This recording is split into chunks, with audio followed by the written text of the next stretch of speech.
So like when I'm talking on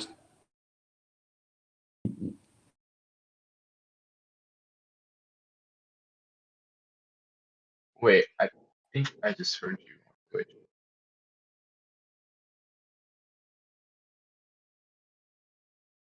Not yet. We can hear him now. They hear us now. Yeah, like it's up. But like, let us know how it is, Jordan and Sean. There we go. To be honest, I had no idea that Koichi was.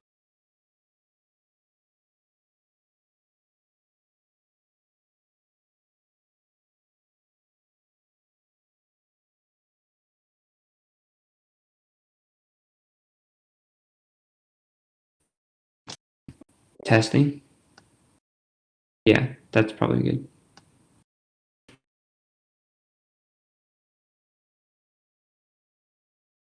Yeah, they can hear it. They should be able to hear us now. So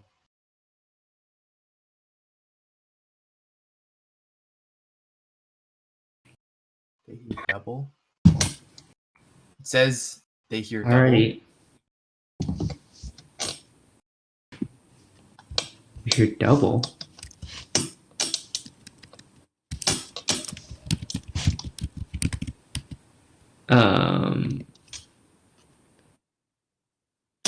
Sean, do you maybe have like a stream open on your desktop or something?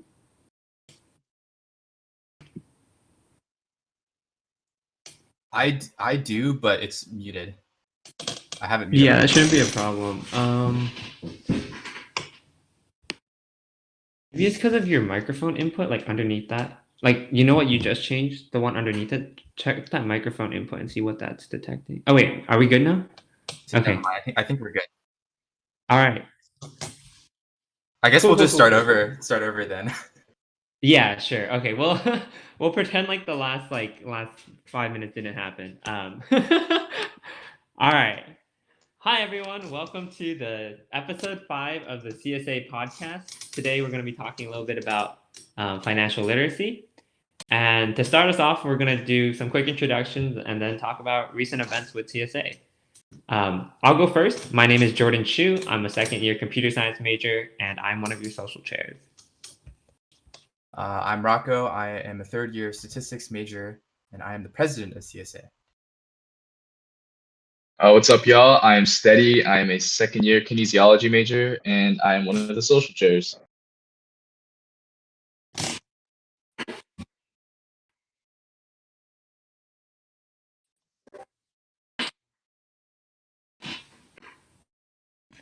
Alrighty. So, before we get into our main topic today, we just kind of wanted to talk a little bit about upcoming or event, recent CSA events, on also a little bit of upcoming ones. So, as you guys probably know, we had revealing just last weekend. So, does anyone have anything they wanted to say about revealing? I mean, I'll start. I just want to give a big shout out to the revealing committee because y'all put in a lot of work. It worked out really well. It was a really fun event.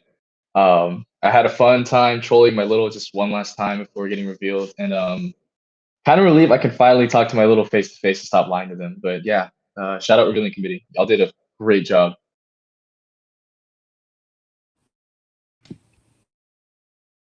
Wait, Sean, you might have to change your input. They're saying they can't hear you, but they can hear us. So right underneath desktop audio, like the microphone, you're gonna want to switch that one to make sure that it's the correct input.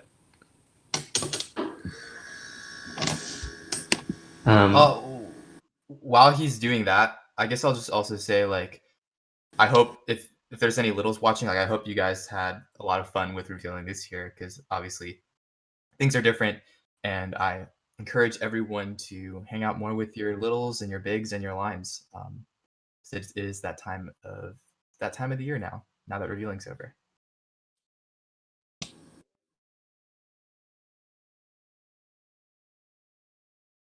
Let's see if they can hear you. I'm not sure. We can still hear you. I don't know if the stream can hear you or not, but How about Yeah. now? Can you guys hear me?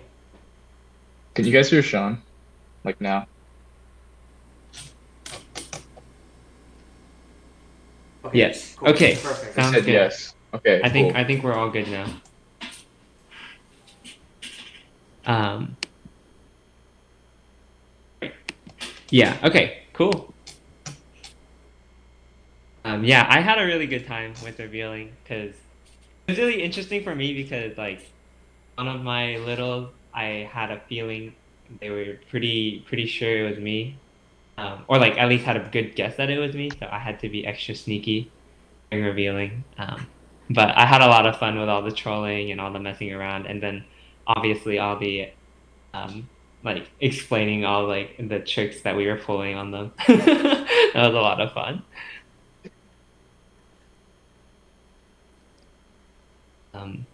Do you have anything, or Oh should yeah, we just? I was going to say that like revealing went pretty well and just the experiences.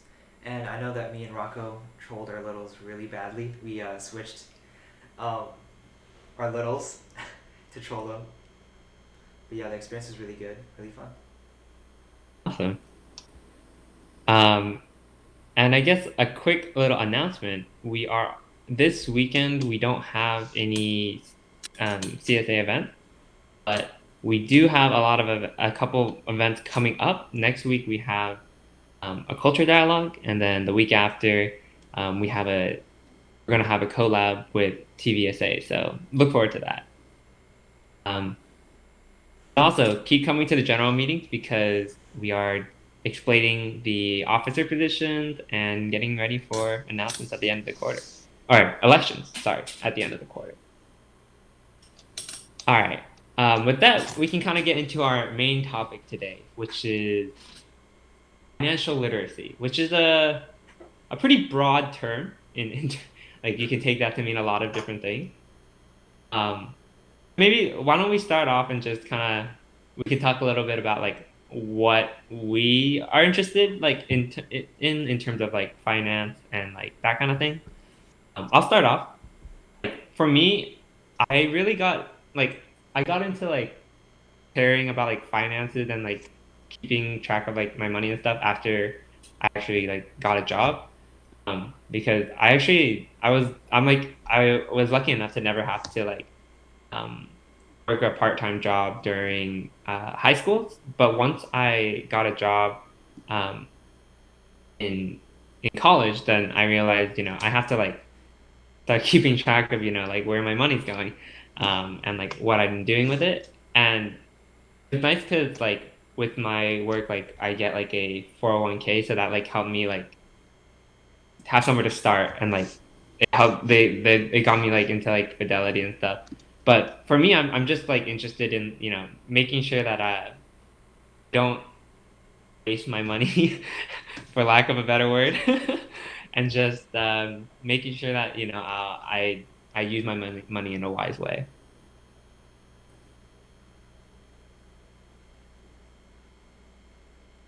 I guess I Anyone can want to go begin? next. I'll go next. So for me with financial literacy, I think I've always like had an interest on like I've always been interested in like how the stock market works and like just how companies make money. And in terms of what I want to do after college, I want to become an actuary. And to become an actuary, you have to be pretty familiar with a lot of the investment and financial markets and their strategies and kind of the history behind it. So I've been learning a lot about just how the stock market works and how people make money from the stock market. Um, and I've also taken an interest in cryptocurrency. I don't know if we're going to talk about that today, but I'm still learning more about it myself.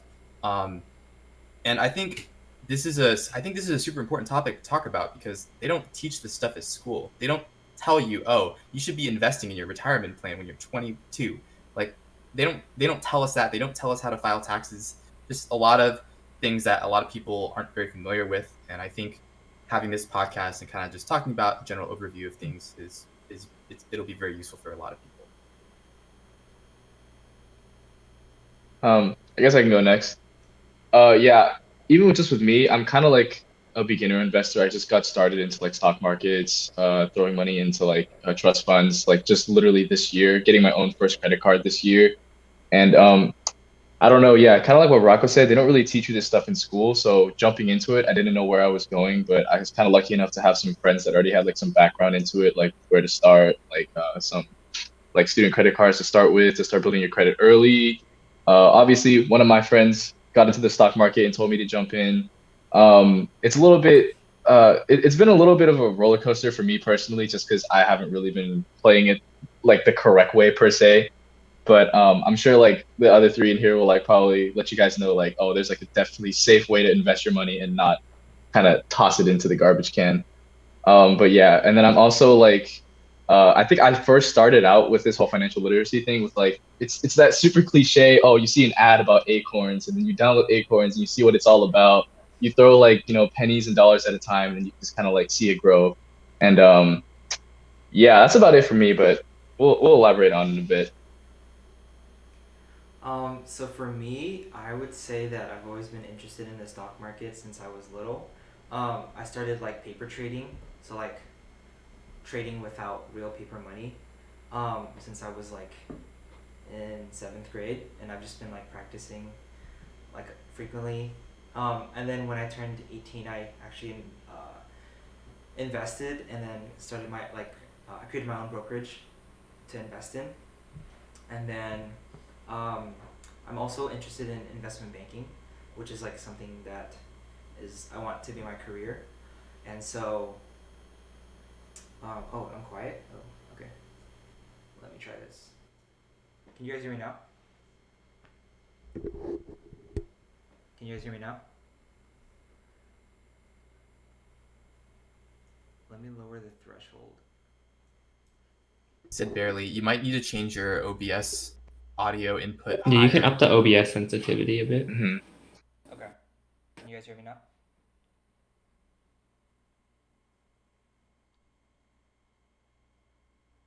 It's worse.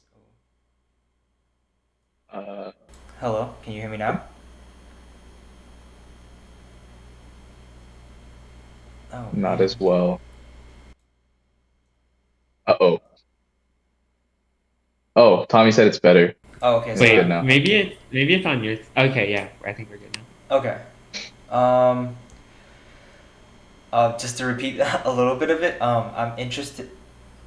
Okay, I'm interested in investment banking, which deals with stock market, mergers and acquisitions, and company evaluation, and so that plays a lot into the stock market.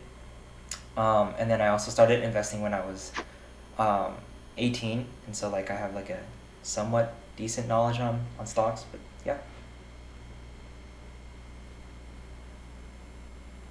That's awesome. I had no idea you started so early. What is paper trading? It's like basically it's a simulation of currency, so you can go on like a random website or like Investopedia, and then you can trade without using actual money and like with the actual stock market. That's really cool. I actually never heard of that. Um, do you feel like that? Did you like learn from that? Like, what did it teach you? Initially, I was just screwing around, just putting money wherever. But like over time, I feel like I started learning like little investment principles. So like, it may sound really stupid, but the first thing that I learned was buy low, sell high. I didn't know that.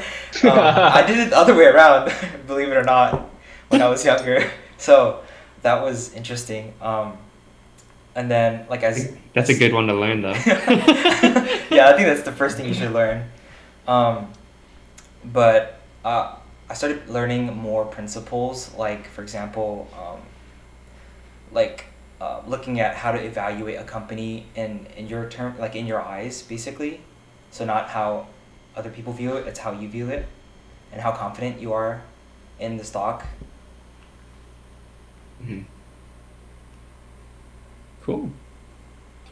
I guess maybe we can talk a little bit about like what we personally like to or like what we do like investment wise, because I think I think we have like some pretty different approaches and we have like a pretty varied background.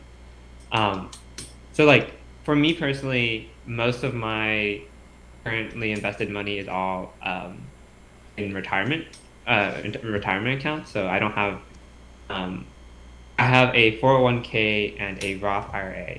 And to briefly explain that, 401k is basically money collected from your wages that you put into a retirement account.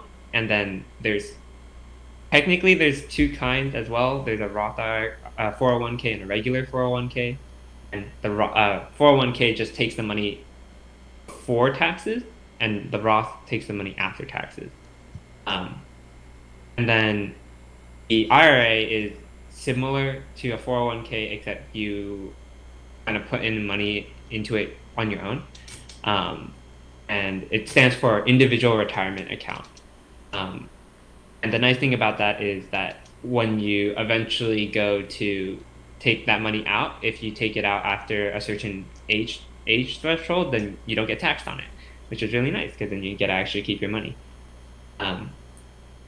But that's kind of where most of my money is going right now. I've seen a lot of people recently. We'll probably touch on this at some point. But like, I've seen obviously like GME and like all these individual stocks and stuff. And I mean, for the past couple of years, people have always been saying buy Tesla, buy Tesla, and like. So all that stuff like is stuff that's really interesting to me, and that's something I want to get my toes into, but like I'm a little intimidated, not gonna lie, just because it feels a lot riskier and like a lot simpler. Also, if I'm just if it's all retirement accounts, because like it's just like just buy and you just wait and you hold it, and the idea then being that by the time like it comes to retirement, because it's been in like an account for so long, it'll be worth a lot. But that's kind of where I am with investing. I don't know if you guys want to talk a little bit about what you guys. So for me personally, I'm in the process of making a Roth IRA. I think I'm going to deposit money in it soon. I was going to do it last year, but I just been doing so much other stuff that I haven't gotten to it yet, but I definitely want to do it. And I definitely agree that that is one of the smartest ways to invest your money in. And I am, in terms of like my Robinhood and my Webull account, like I'm a pretty passive investor. I've bought a handful of stocks and I've just held on to them. I think the easiest way to invest is to just buy stocks and hold. Like I don't think it's worth selling and buying again and again unless you have a large amount of money but you can afford to do that. And then I also have I wouldn't say it's like a lot of money, but I also have a cryptocurrency portfolio that's mostly Bitcoin. And I'm pretty bullish on cryptocurrency in general for a lot of different reasons, but I guess that's sort of what my investing plan is. But I, just like you, Jordan, like the majority of what I'm planning to invest my money in is definitely going to be for my retirement accounts. And also to add on, like the Roth IRA is tax-free at a certain point. Another thing to keep in mind is if you buy GameStop and sell it and you make $300 on Robinhood, you have to pay taxes on that $300. So that's something to keep in mind if you're interested in investing and you're interested in like doing stuff like day trading. So yeah, that's sort of what my strategy has been lately. But if your portfolio is negative, you don't have to pay taxes. Yeah, for me, most of my money is just sitting in a bank savings account. I haven't really been touching it, just been throwing money at a time, like when I had a job. Right now, a lot of financial aid refund has been coming back to me, and I've just been throwing it into the savings after all the loans I've paid off. I have a Webull and a Robinhood account. Webull's definitely doing a lot better because I don't really touch it at all. I just kind of buy stocks and let it sit. Robinhood, it's a little mix. I've been like mostly going into ETFs on Robinhood for stocks that I do hold. But on the other side, there's also options trading, which is it's basically like it's a casino pretty much. Essentially, what it is in its rawest form, you take a bet. Essentially, you think whether or not you're bearish or bullish on a stock in a certain amount of time. You buy this contract, you're basically paying for the premium of the contract for it to either go up or down, and then it'll reflect whether or not you make or lose money. It's a lot more complicated, and I'm not sure how to explain it like well in depth myself, but options trading is definitely not as safe as any of these things. But yeah, I haven't started a Roth IRA yet, or Roth IRA yet. I'm definitely looking into it within the next year because I don't know, like Rocco and Jordan said, like retirement investment is like one of the safest ways you can grow your money, and I feel like everybody should do that because you're gonna need that. But yeah, and then I think I touched upon acorns earlier too. I'm also doing that a little bit. It's like just a fun little gimmick to see like if your money can grow from it, which it has been a little bit at a time. It's not as much as ETFs, I would say, because what Acorns does is they build a portfolio for you with a mix of other ETFs inside that portfolio, and yeah, it's mostly for the gimmick of throwing in money and then putting your change in, like getting your change in there. So it's very small growth, but yeah, that's all I've really been into at the moment. Sean, real quick before we go to you, um, maybe we can explain what bearish and bullish means because I I think that's not always a commonly known term. So yeah, I can Yeah. do a quick overview on that. Mhm. So basically, in recent history, like we can describe markets as either a bull market or a bear market, and basically think about how the animal, like think about like what an animal does. So if you think of a bull like attacks and they go up like this, right? Like they put their head up and they go up like that, right? So a bull market means that the stock market is going up, and that, so when you say, oh, I'm bullish on Tesla, that means you think that the price of Tesla is going to increase in a certain period of time. Now, if you think of how a bear attacks, a bear is going to attack and they pull their claw down. So a bear market is when stock prices are going down. So a great example is a year ago when the stock market crashed because of COVID. That was a bear market. The 1929 crash was a bear market. And when you say you're bearish on an underlying asset, that basically just means you think the price is going to go down. So that kind of I had no idea about like that little trick to remember which is which. Yeah, that's really that's the trick.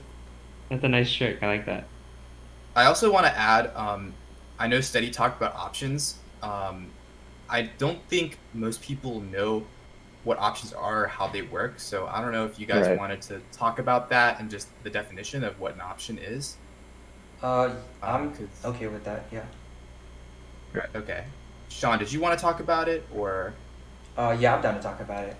So like Alright. option trading is basically you gain control or you buy a contract and a contract comes in, like you basically purchase one contract and that gives you control of 100 stocks of that company, and you buy it at a premium price. So for example, you would buy a call, which is basically saying that you think that the company is going to increase in value, so the stock price would rise, and so as a result, your prices your contract increases in value as well. And so there's something called exercising the option, and that is used by hedge funds to hedge their profits. So it's like it gives you the right to buy. Basically, in essence, an option is a call is to give you the right to buy 100 stocks at a certain price, even if the stock rises in value or falls. So that is why it's very risky. And then a put is essentially the opposite of a call option. Yeah, so the thing about options is if you purchase a call option, which gives you the right but not the obligation to buy the stock at that strike price, which is fixed. The thing is for options is if you buy a call option and the stock price goes down, then you don't have to exercise the right to buy the stock. So Right. if you buy a call option, hypothetically, your gains are infinite if the stock price goes up, if the actual like traded price goes up, but your loss is just what you pay for the premium. So if the price of the stock goes down, then you don't have to exercise the option. And then for puts, it's similar, except you are basically buying a contract that says, I'm going to sell the stock at a certain point in the future if I want to, right? So it's literally the same, but the opposite. But to keep in mind is with the puts is your limited gain is just how much the stock price can go down. So just something to keep in mind there for options and why it's so risky. Oh yes. So for my portfolio, I mostly focus more on trading rather than investing, especially because I don't have a job. So my focus more is on portfolio growth rather than investing, since I can't add any more money into my brokerage account. And so I think people mix up the difference between investing and trading. So investing is you keeping it long term and pulling it out for your like retirement essentially. And trading is, it has a higher risk, but it also has a higher return. So it's like a balance. So how much risk are you willing to take? For me, I've kind of developed somewhat of a high risk tolerance, not to the point where it's uncontrollable, but a manageable amount, less stressful. And it took me a long time to get to a certain stress tolerance. So for example, like if the stock goes down like 50% on one day, chances are, depending on how I see the company, I can continue to hold through the dip, or if I see that it's not as valuable as I thought it was, then I would sell. So it's more on an analytical basis rather than emotional and psychological.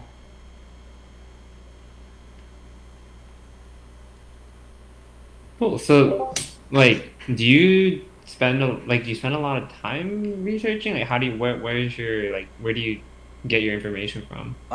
I get it from multiple resources. Yahoo Finance is one.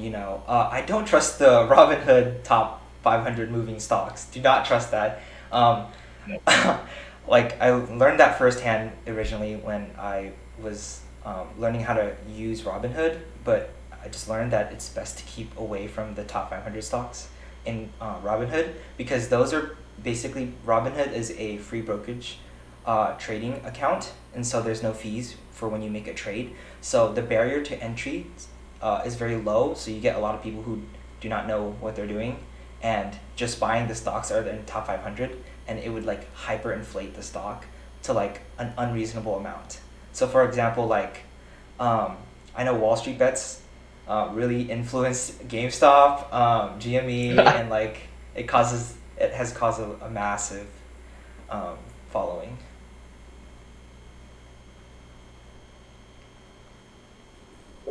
Yeah, that's really interesting. Like, cause so like I've been like vaguely following and like watching the GME and AMC and all that stuff.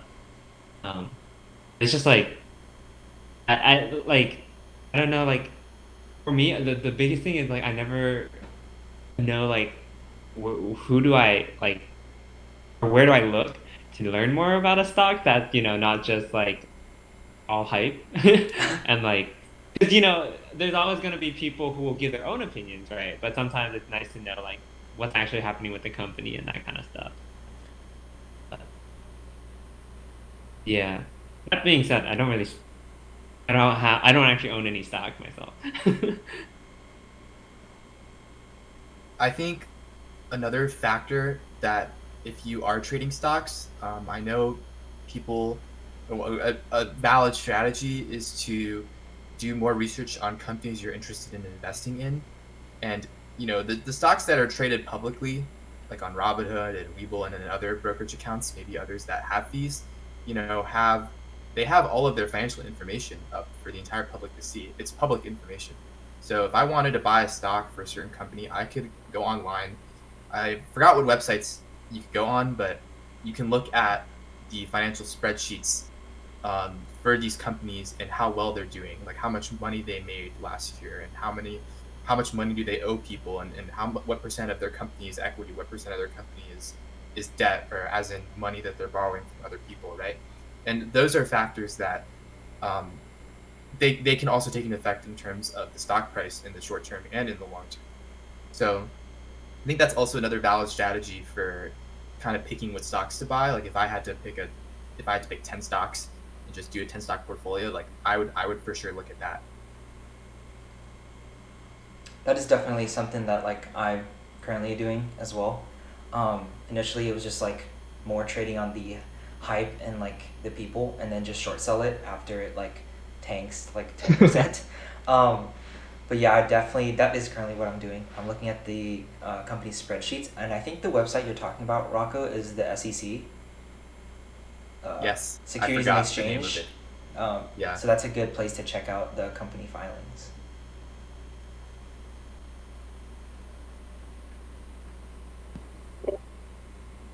Cool. I guess another kind of topic I wanted to touch on is, so we talked quite a bit, or like a decent amount, about like stocks and stuff. But then like, do we want to talk a little bit about, ETFs, what they are, and like that kind of thing? Because for me, most of my so with my 401k, I just have a target date fund, which is just like they kind of mostly manage it for me. Like I don't have to worry about it that much. But then for the Roth IRA, I have a lot more freedom with it, and like all I've really been doing is just kind of investing in like sectors that I think are like important. Like obviously being a CS major, I'm pretty like pro technology, investing in like the NASDAQ, and that kind of thing. And like I also like invested in a couple like ETFs that were like tracking like green energy and also like Asia economy, and like some of those have been doing well, some of those are, well, they're not I'm not losing that much money on them. But yeah, maybe I guess we should probably explain first like what is an ETF. Sure. And I think you guys can probably have a better definition than I can. I can definitely just start off by like just with the straight basics. Essentially ETF, it stands for, I think, is it exchange traded funds, right? Or yeah, exchange traded funds. Essentially it's like a basket of a bunch of securities, or a basket of a bunch of stocks in a certain sector thrown into one stock itself, and it kind of tracks the growth of that sector.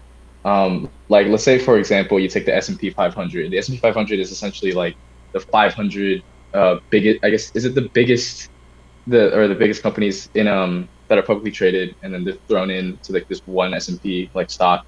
And essentially, like if those stocks go up, then the ETF goes up along with it. If those stocks tank, the ETF goes tanks with it. But that's like the super basics of it. If Sean and Rocco want to elaborate on that. Rocco, do you want to add on? I actually don't know very much about ETFs, so if you wanted to add anything, this is your chance to. Okay. Yeah, I was also going to add on just for a little bit of information on how ETFs are created. So they basically the funds manage the ETFs by buying the amount of volume that they have. So that's like the market cap that we're talking about. So that's the amount of money that's in play in the stock market. So for example, like when Tesla got added to the S&P 500, I believe, it's the 9th largest publicly traded company because its market cap is really big. And so that the amount of influence one stock has depends on the market cap of that company in the S&P 500, for example. So let's say Google goes up 40% and like Amazon tanks 20, and if Google has more of a market cap, then the whole value of the stock would go up overall.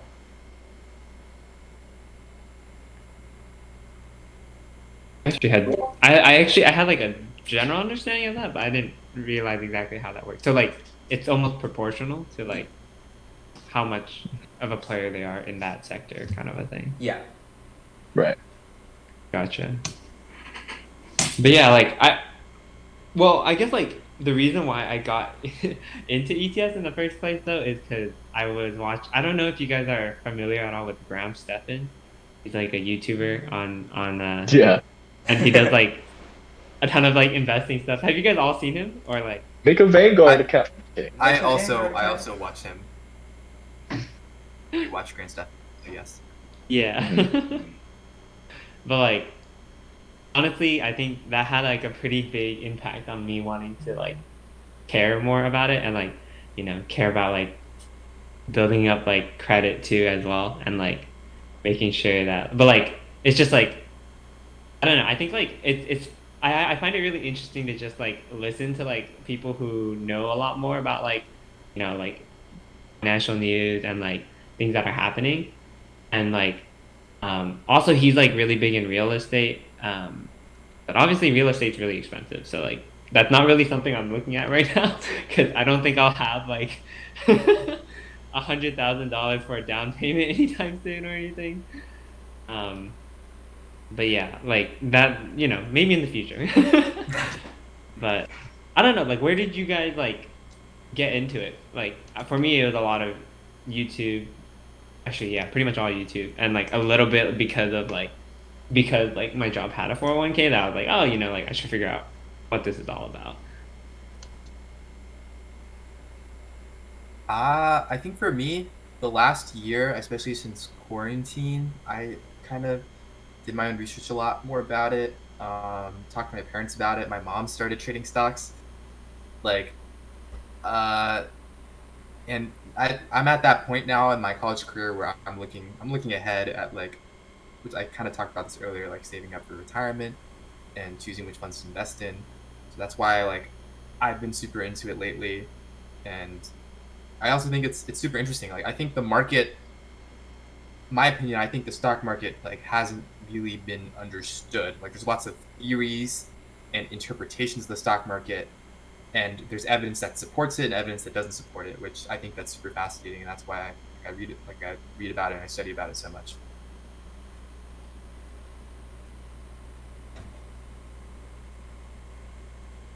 Um, I guess for me, it's like kind of the same how it started for Jordan. I just kind of like looked up a bunch of YouTube videos. My friends, obviously, they got started first, and then it's always so enticing when they just flash their portfolio like, "Hey, I just dumped 10 grand into Tesla 2 years ago, and it was at like $80, and then it's or like whatever." And then it just seeing their portfolio go like to such a massive amount and you just kind of get enticed. Like I wouldn't want to say it's like greed, but obviously there's like an extent where it's like, oh, you want to make money, so that's why you kind of get started on it. But obviously you want to get started on the right track. You don't want to jump into anything super risky. Um, like for me, I didn't start with options or anything. I just kind of like did what my friends did, invested in like some companies that I trusted in, some companies that I thought would grow and that I thought were safe, and just kind of like went on from there. For me, my dad started trading for his like retirement fund, and then he also found a YouTuber. Um, I don't quite remember what the name was, but he told me to get into stocks, and he kind of showed me what you could do with stocks.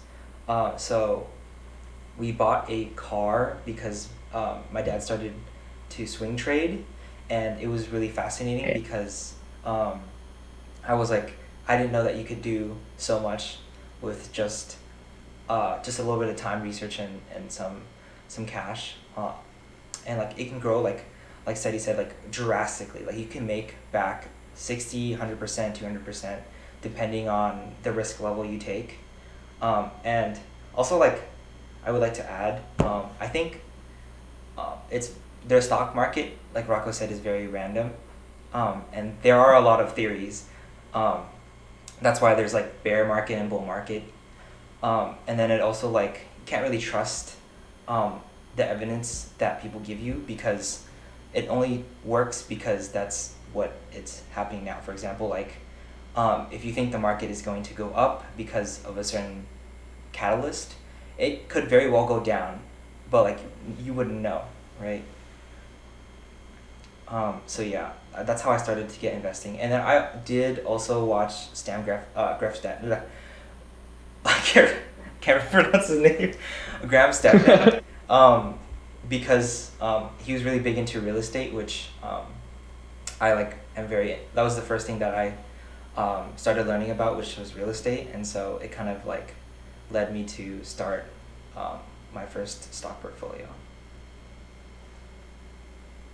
I feel like like with YouTube nowadays, it's so much more accessible to like learn about stuff. Cause like neither of my parents are like really into like, I mean they have, I think they might have like portfolios and stuff, but like I don't really know. Like they're not big on it, right?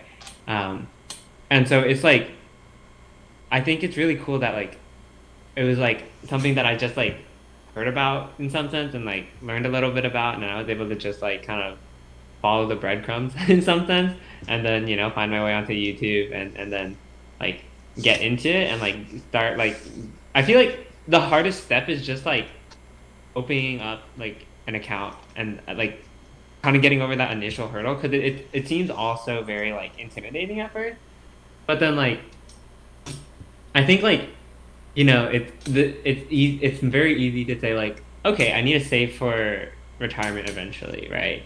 Like I can very like I don't feel worried like doing like putting money into like investing for like my future, right? Because I think we all want to have the ability to like live comfortably, even like when we're done working and stuff. So like um I don't know. I think it's just really cool that like there's so many more resources available nowadays to like learn about this stuff that is like I would say it used to I feel like for a lot of people it's very intimidating and also it's like a little bit like niche. But like especially with like Robinhood and like Webull and like all these apps now, like it's now like becoming so much more popular. Um and I think that's really cool. I don't know what the implications of that are. But like it's just something that I think is nice. Stocks only go up. I'm just kidding. That is not it. I think we're at a point now where like we should talk about like what's been going on recent news. Yeah. So like I think for people who Sure. don't know about GME or like they don't know the details of it, I think like we should talk about that now. Sure. So I'll open it up and sort of give a quick summary of what's been going on. So basically, a few weeks ago, there were a bunch of these big hedge funds. And hedge funds are these big financial institutions where they're essentially just investing and trading, and they do it just to make money.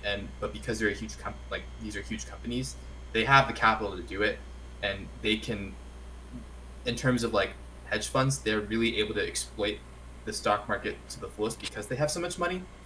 So basically, what happened was these hedge funds looked at GameStop in particular and said GameStop stock is overvalued. And overvalued means based on how the company is currently doing and what their business looks like, that doesn't reflect what the stock price is. So basically, they thought the stock price was greater than what the true value of GameStop should be. So in response, a bunch of hedge funds, including I think the one that's hit the news the most is Melvin Capital, they short sold GameStop. Now, short selling is another thing that's a little bit hard to explain, but the basis of it is, I'll use this as an example. When you buy a stock and hold and then sell, like buy low and sell high, that means like you have a long position in the stock. If you have a long position in like a stock or an asset, you want the price to go up. So short selling means that you want the price to go down. But essentially how short selling works is you go to someone else. So like, for example, if I wanted to short sell GameStop, I would be like, what's up, Jordan? I want to borrow this GameStop stock from you.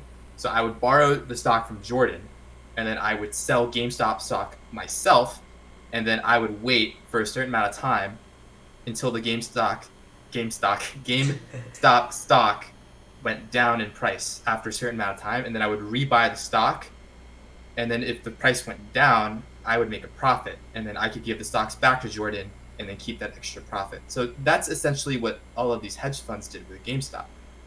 Now, on Reddit, there's this Reddit community called Wall Street Bets, and we all know about what's been going on with Wall Street Bets. Basically, a bunch of people on Wall Street Bets were like, all of these hedge funds are shorting GameStop, and the short selling rate for GameStop is over 100%. That means that out of all the stocks that are in the pool, like 120 whatever percent of it is being short sold, that means that like if I'm short selling it Jordan stocks and then I sell it to Steady and then Sean's short selling the stocks from Steady and it goes in this succession where like the stocks are being short sold multiple times. That's what that means when it's over 100%. So essentially, a bunch of people on Wall Street r/Wall Street bets were like, hey, we can screw over all of these big companies by buying a stock ourselves and making it so that they have to close their short positions and basically lose money, and then the stock price is going to go up because when people close their short positions, that's going to cause the stock price to go up even more. So basically, that what that's called when like people buy stock in response to a short sell, that's called a short squeeze. So basically, Wall Street bets short squeezed GameStop and bought a bunch of it and caused the price to artificially go up, which in turn caused funds to close their short positions because the people who had the stocks that lent them were like, hey, the price is at a certain point, you have to close your position, you have to give me back the stock, right? And they have to rebuy it and take the loss, right? So that's essentially what happened, and that's why the GameStop, I said it again, GameStop stock price went up. And Game stonk. GameStop, yeah. So that's sort of an overview of what happened with GameStop, and just in general, like Wall Street Bets is also they're saying to invest in a bunch of other companies like AMC and other stuff, but that's essentially what happened, and it's never happened before in recent history. And I think the reason why it's never happened before is we have these zero commission trading apps like Robinhood, where random people on the street can trade stocks on their phone. So because of that, like a whole community of people like grouped together and they did something, and it had an effect on the stock market. It's super interesting, and I think it's going to be something that we're going to look back on, and it's going to be like a big part of like financial history, and it's going to be taught in schools, and there's going to be like studies based off of what happened. So that's just sort of the general overview of what happened with GME. On a bit of a non-serious side note to that, one of my favorite things is just like you see like these news articles reporting on it, and then like because they don't have the name of like the people, they use like the Reddit username, and like they're always something like super ridiculous.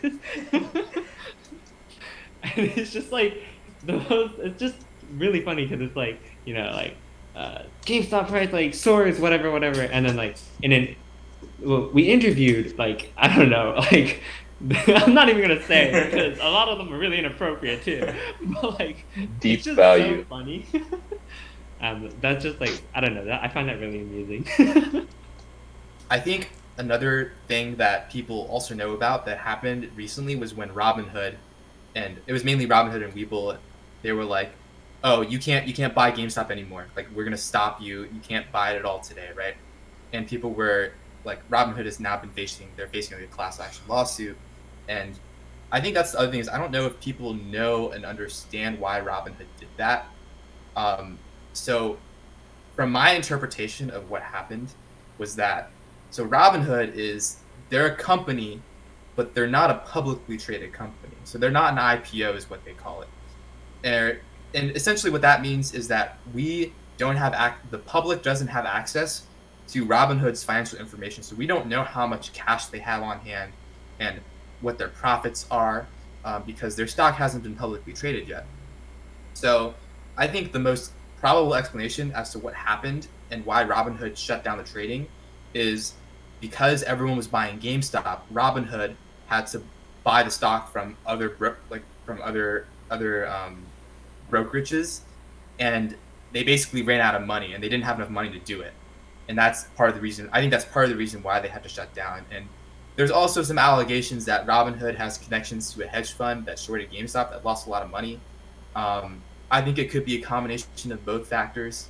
But I think because those like zero commission stock trading apps had like they didn't have enough money to constantly buy these artificially inflated stocks, and that's basically why like everyone complained and why they stopped the trading and everyone complained about it. Yeah, even now, the restrictions are still being held up right now. As far as I know, I think I don't know the exact number, but I do think that GameStop you can only hold up to 100 shares at a time. And if you already have over 100 shares of GameStop, you're only allowed to close your position. You're not allowed to buy more. And they restricted fractional share buying too, which is like a big part of why Robinhood's so popular is because you don't have to invest money for a full share. And they stopped that for those certain stocks that were just having extremely high volatility in like the past week too. I'm not sure if this is true, but I read somewhere, and I'm not sure. Like I said, I'm not sure if this is true. Or the reason why Robinhood did that is they would lose more money if they kept trading open versus if they stopped trading and lost money in a lawsuit. Like they like analyzed both situations and were like, oh, we're just gonna do the one that costs us less money, right? So it's another theory I heard. Maybe it's true. That's an interesting one. That sounds very Big Brother government conspiracy. Real. But you never know, right? Like shady stuff happens, and It's we like, don't know about it. the irony of it being called Robinhood, it's supposed to be, for the people, and you kind of take away their ability to trade. It's kind of, I don't know. Yeah, it didn't sit well. Yeah. What do you guys use mostly? For me, I basically just use Fidelity, and that's about it. Rocker, you want to go into it? I mean, so for me personally, like Robinhood and Webull, the only money I put into it was the minimum amount to get the free stocks. So I literally only put 100 in my Webull account. I put $5 in my Robinhood, and yes, my portfolio value has ballooned up since I did that. And mainly the main reason why I did that is I don't see a point in investing more and putting more money into it just because I think there's better ways to invest my money. I have most of my like money transferred out. I have a lot of money. I'll have a lot more money invested in cryptocurrency, but I am planning on opening that Roth IRA and investing in probably the S&P 500 or something like that, just to get more of a long-term return. So my investment strategy has been very passive. I might look into What do you? studying. Oh, go ahead. What platforms are you using for your cryptocurrency, and are you looking for the Roth IRA? So Roth IRA, I'm planning on using Schwab, and for crypto, I started with Coinbase, but I am looking into moving to other exchanges because the Coinbase fees are absolute garbage. It's really good for beginners, but I think if you are seriously into it, like there's better exchanges you can use for crypto.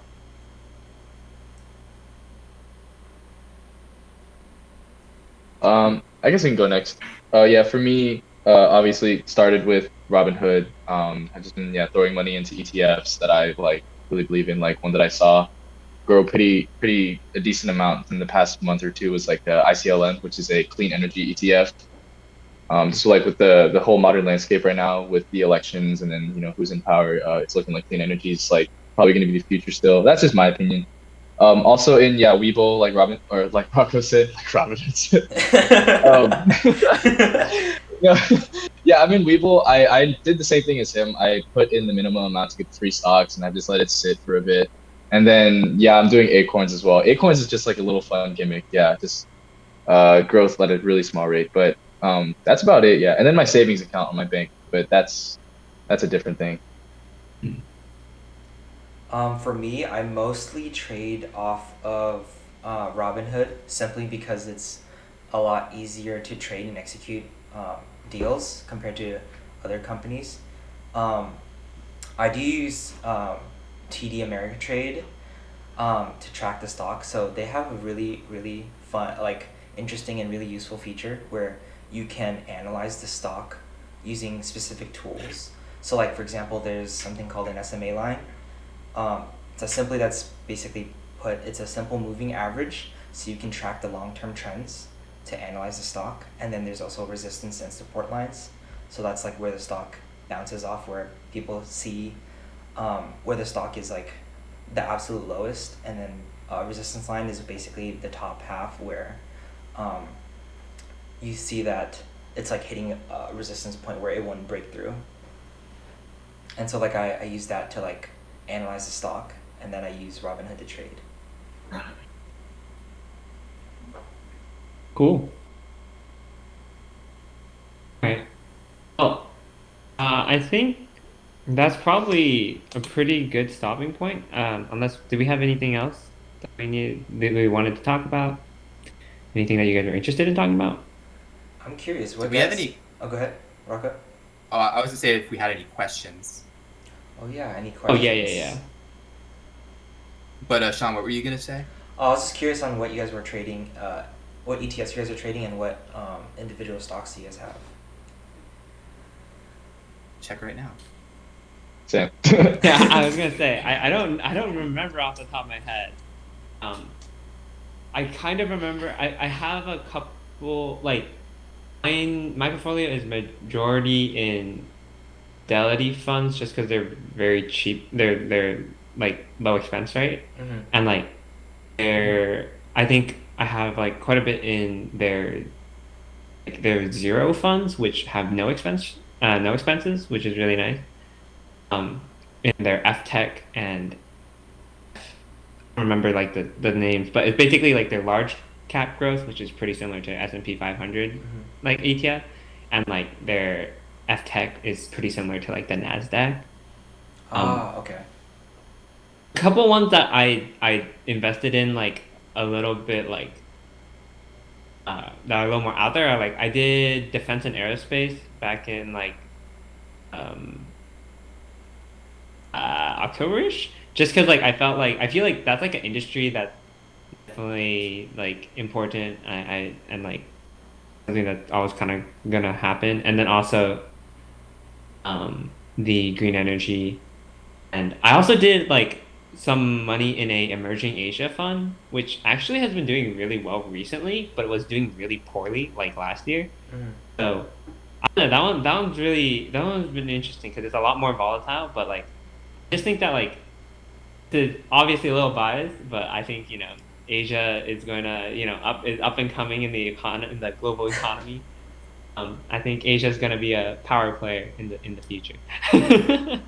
So fingers crossed on that. Mhm. What about you, Steady? Rocco, did you want to go? Oh, okay.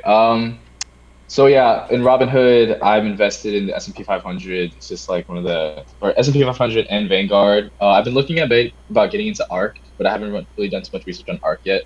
So we'll see about that. And then, like I said earlier, I'm in the clean energy ETF, ICLN, because yeah, it's been growing pretty nicely for the past month or two. Right now, it's at a halt. It's like it's consolidating right now for the past week, but I think we're gonna probably see some more growth once we get out of this crazy market that's happening right now. And then I also am in the banking sector, which took a pretty fat hit when COVID started. But yeah, that's about it for me. I own individual shares in random companies, but just American Airlines, eBay, Zynga. Those are ones I bought. I got free stocks in Levi. I don't know. I just held on to it and the price went up. I own some fractional shares of like the big companies in Robinhood. So like, looking at it right now, Apple, Snapchat, and Uber, and everything else is like mostly the free stocks and stuff.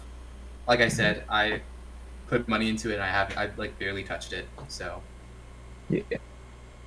Oh yeah, and I'm also holding a share of GME just for the funsies. Hold the line. Hold the line.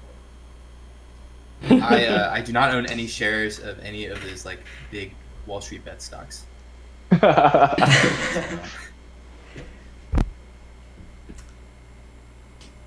Asia. Sorry, what did you say? What about you? Let me check. I haven't looked at my stock portfolio in a while. I'm not going to lie, simply because the stress is immense when you're trading short term. Right now I have some in Tesla, some in Apple, and then the SPY, and then I also have 2 calls on Neo. The Neo calls. Neo's looking good. Yeah. What's that? It's like a Chinese electric vehicle maker. Hmm.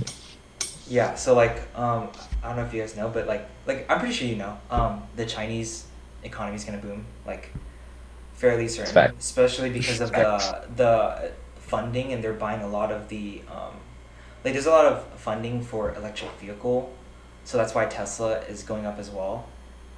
So they're trying to take over the China market, and so the like companies like Neo, I think XPEV, and Lee. So these are very small companies that are like competing against Tesla. So like they're electric car manufacturers basically. Are you, are you holding Really? those call contracts like for like years out, or like are they pretty short term? For I only do long term calls now. Mhm. Learned that the hard way too. Yeah, felt that. But I think my call lasts for a year and a half. So Mhm. Yeah. I'm not going to be selling the call. I'm going to exercise the call.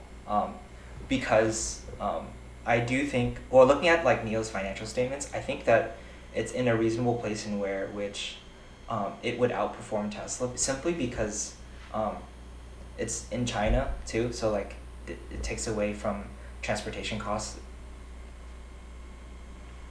So yeah, I definitely think that it's going to increase, or it's the most safe compared to the other the big three basically, like Lee, XPEV, and Neo.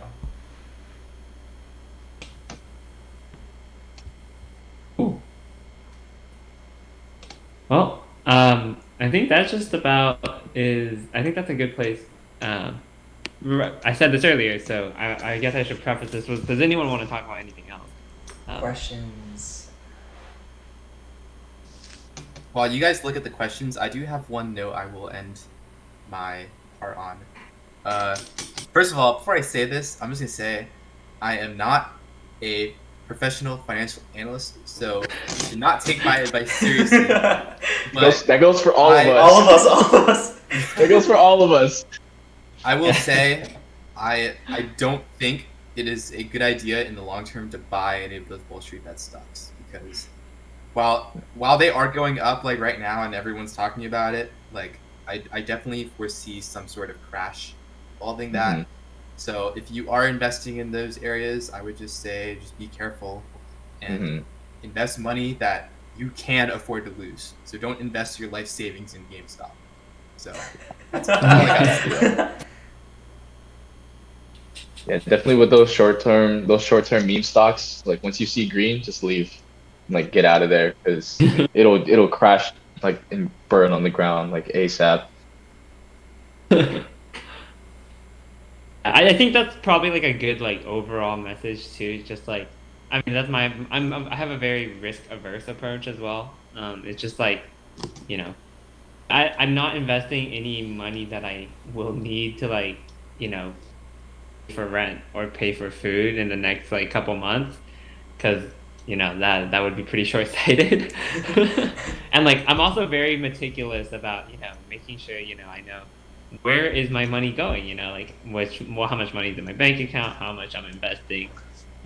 So like I mean, obviously you don't have to be super crazy about that, but like just like know where your money is and where it's going, and that make sure that you won't need to like pull out any money from like your investment. You're gonna need it soon. Just Mhm. because there's always possibilities of things going crazy. Yep, fact. It doesn't look like we have any questions, so I think that's about it. So, and with that, thank you all for coming, and thank you guys for being on the podcast. And we'll see you guys at the next general meeting. On the moon. On the Thanks for moon. dealing with On the our moon. thanks for We're dealing doing with a our board tech after issues. all, right?